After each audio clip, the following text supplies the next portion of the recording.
What's up, guys, and welcome back to more of my Battleborn coverage. In this video, I'm going to be showing you a little bit of PvP gameplay. This is the Meltdown mode. It's pretty fun. Actually, the PvP is pretty fun. It's kind of challenging too. But I'll talk about the details of Meltdown in a second here. But in this one, I was using Miko. He's like the little the mushroom ninja. He's actually he's a healer. So like his moves are like his weapon is like are throwing knives, and then his secondary attack is just like a healing beam, so you can heal your allies. And then the like his three other buttons, so the L1, R1, and triangle. The L1 lets you self heal with him. The R1 lets you throw like almost like a smoke bomb that's like a poison fungus or whatever. And then when you unlock the triangle, which in every match or every time you go to an activity, you have to hit the character level 5 during the match, or even in single player to unlock the bigger triangle attack. His actually isn't a bigger damaging attack. His actually spawns like this mushroom out of the ground. But what it does is it heals you and all of your allies, and it stays there for quite a while. So if you put it in like a key spot, you'll see sometime during this match, it's the first time I get it and use it, I actually spawn it accidentally. I didn't know what it did, but I did it in like a really good like point where everything funnels. Like I can't think of like the point, but basically it's where all the enemy team spawns out of. You'll see in the match, but we were making a push to go there, and it just helped out because it was healing everybody pretty well. Now, with that said, I'll talk about the Meltdown mode itself. Basically, the objective of the game is you spawn into the game, and then you have like minions that spawn. They're like little robots. You have a couple like little robots, and there's like one floating one at first that go. And so what happens is you have to guide those into these giant mouths, and they sacrifice themselves, and that's how you get points. Now, the objective of the game is to get yours to sacrifice to 500 points and prevent the enemy's robots from sacrificing themselves. So basically, you have to blow up the enemy robots and protect yours. You know, it'd be pretty simple once you see it. But you have to feed them into the robots into the mouth. So you feed them into the mouth, and once you get so far, the first mouth is pretty close, and then as you get more points, there's another mouth or two that spawn further away that you have to go into to guide them a little further. Makes it a little bit harder. It's pretty fun. It's different. I'm not sure if I like this mode or the other one. I can't think of the name of the other mode right now off the top of my head better, but this was pretty fun.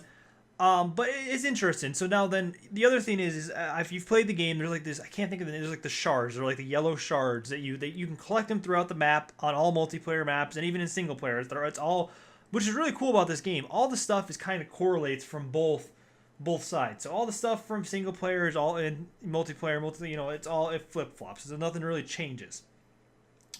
But you collect the shards, and it helps you build like different turrets, and like you can spawn bigger robots. I think you can spawn robots in this one, and it helps you spawn these things to help protect your side of the field, to help the turrets will blow up the enemy stuff without you being there, or maybe even kill another player and stuff like that. So it's pretty cool. So that's what you collect the shards, but the shards also do is you have your loadouts with your gear. So you have 3 pieces of gear. You select a loadout at the beginning of the match. With these shards, you get to buy this gear. So once you buy it, you have it for the rest of the match. And, it depends on the gear you put in your loadout. It does different buffs. Like, I have one that buffs my defense and, like, reload speed and, like, different stuff. Or ups damage on my skills or ups damage on my regular attack. It all depends. It's all different stuff.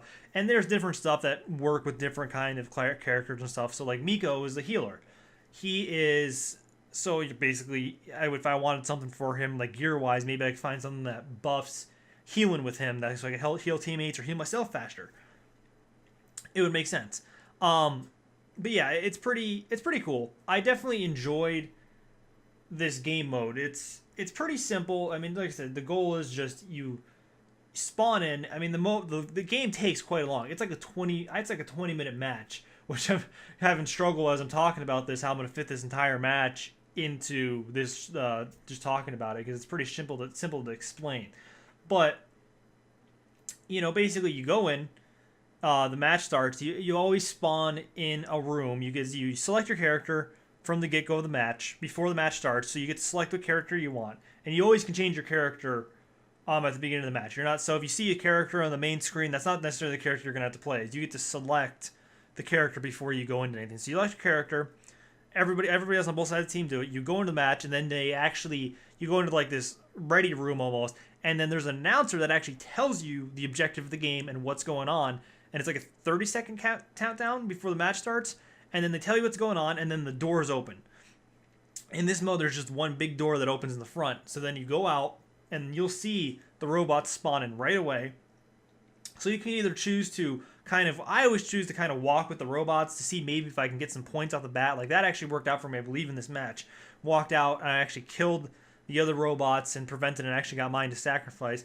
Or like a lot of other people do, you can kind of run off and you can start attacking the enemy team, or even going to attack their robots. What I just like to follow. I personally like to follow the robots because the robots intersect on this map at least. I don't know how it's going to be in the rest of the game, but they intersect, so you can guide yours into that map while also preventing their enemies' teams from getting to yours. So it works out perfectly. I mean, some people will do this. You have to get into a fight and stuff, but it's pretty cool. And then once you do that, and it's just doing that, and then as the game progresses, you get shards, and you can make turrets to protect your side of the field. It makes it a little easier. It's all stressed. Now there's like I think there's 3 different subclasses. There's like attackers, so it's like DPS, tanks, and healers. Almost like it's like almost like an MMO. It's basically what I kind of think their gear is not too bad, but I played a healer in this match. I normally don't play healing characters, but Miko was a healer, and it was pretty interesting. The objective is, I was started to kind of ghost around the other, like my teammates, and healing them. So basically what I was doing is his L2 lets you heal, just shoot out a heal beam, so you can sit there and constantly heal them while they're doing a damage. So you could basically assist them while killing them. So their health will keep going up while the enemy's health is going down, so you can basically almost let them tank the damage. It's pretty cool. It's very interesting. So, but the only downside is if you're a healer, get used to getting assists, because like Miko has almost only like 2 damage and moves. So he has his R2, which is like throwing knives, which are pretty cool. They have decent range, and they do okay damage. I was doing pretty good damage to some of the people, and I was getting into it. And then he has like R1 is like almost like it's like a smoke bomb or like fungus bomb that damages over time and like poisons people, which is pretty cool. So like that, but then his L2 is, like I said, is the heal beam, and then the L1 is actually self heal, and the triangle is in like a big almost healing thing. Like, because that's also the thing in this match is like it almost acts, if you go into the match, there's like you can build like a healing station or like a supply station that actually heals your teammates. This mushroom is actually is like a skill that Miko has that almost is the equivalent to that. It just has a shorter time. It's on a timer eventually, so it lasts for a while, but it'll go away. On like the stations will stay there until somebody actually destroys it. But don't let only getting assists deter you from using healer, because the way this game is geared, assists still matter, if that makes sense. The assist almost matter as much as kills, especially if you're using a healer. The game seems to me as if it's geared as like, okay, you're getting assists because you're healing these people, you're doing this, you're doing, like, we know what kind of character you are, so we're going to kind of still give you that progression in those stats because you are doing your job, which is nice. It's nice that they kind of gear the characters to this. They gear the game like that, which is nice. So it's definitely geared to reward all types of characters no matter what you're playing. I don't know if I've really played a tank per se, like a defensive character yet. I might have played. I don't know if the robot skull that was in his head. What's his name? Isaac. Isaac's his name. If he's technically considered like a tank, I'm not sure. I think he is. Yeah, he is, because he uses he has shields and stuff. So like that was like a tank character. I had a harder time playing a tank than the healer. Once you get used to each of the characters though, but then I played like a DPS character, and I was actually having fun. Ordini or Orndi? I can't say her name, but I love her personality. She's like crazy, but like just the damage that she puts out is crazy. Like they really have these characters. That's just the one thing that I can't speak most is playing like through the multiplayer and stuff. Is like each one of these characters feels so different. It's actually kind of a challenge to switch, because I haven't really played as a same character twice. I kind of jump in between, and it like it just completely different skill sets. Like they each do their own thing uniquely, and it amazes me how well that they actually implemented this. Like I was really afraid that like, oh no, it's gonna be kind of get repetitive. 25 characters and 5 more to come, like 30 characters. Like that's like how do you not have a character that's similar? But no, like so far, everybody has their own kind of skills and their own different things, and it's very unique, and it's crazy. I mean, even like, and then like, because each one, as you level them up, like the character levels 1 through 10 throughout the matches are even crazier, which I do believe is only 1 through 10 even in the regular game. As you level them up, like each one, like their perks that you get to pick how you want to go benefits those characters of really how you want to play them too. So like the Miko, his like were benefits to like healing myself, healing other people. But then he did have ones where like the smoke bomb did more damage or poison more, like different things. Like each thing like kind of, but his goal was to help heal your teammates and also whittle down and weaken the other teammates, which is your enemies, which is pretty cool. And as to where the Ordi is like her, like I geared the way I geared her was like when I was playing another match with her is just like basically damage after damage after damage, and like she could put it out.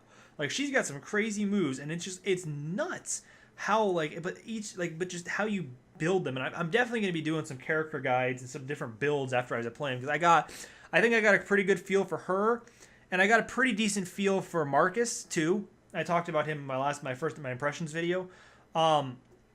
So I think those I'm going to do those pretty initially. I'm going to start unlocking the characters. I've got a couple more unlocked now, and I'm going to talk about them.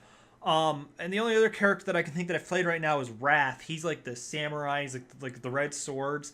He's the guy that he's not a vampire, quote unquote. Like that was like the first real melee character that I played, and it's different. It's definitely different. It works, but that's what I'll talk about. I'm gonna do some different guides for all these different characters as we go. I'm gonna be putting up a lot of different videos, like this is gonna take a little bit, but it's pretty interesting. This game is definitely fun. I recommend you guys check it out if you can. If you're on PS4, beta's out now. I believe the 13th that though it comes out for Xbox One and PC. If I looked up, I can't remember if I'm completely right on that or not. Not too bad. It's next week. But please, guys, I definitely recommend checking this out. But either way, I think I'm gonna wrap this video up here. I don't want it to go on longer than it has to, but I hope you guys enjoy.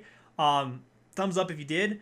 Please subscribe to the channel. There's plenty more Battleborn content coming, and I'm gonna do a lot of different stuff. I'm gonna be playing a lot, learning what I can, and kind of relaying that information to you guys.